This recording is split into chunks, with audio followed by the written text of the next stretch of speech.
காடு போல நெஞ்சு குழி நோக முட்டையிட்ட காடை எங்கே காட்ட விட்டு போக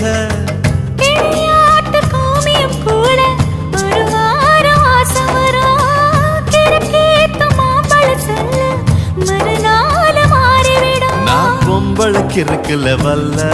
என் புத்தியில் வேறொன்னும் இல்ல நான் உடும்புக்கு பிறந்தவன் புள்ள சொன்ன ஒரு சொல்லு மாறுவதில்ல நீ வெறும் வாயமில்லாத விளையாட்டில ஏடி கள்ளச்சி என்ன தெரிய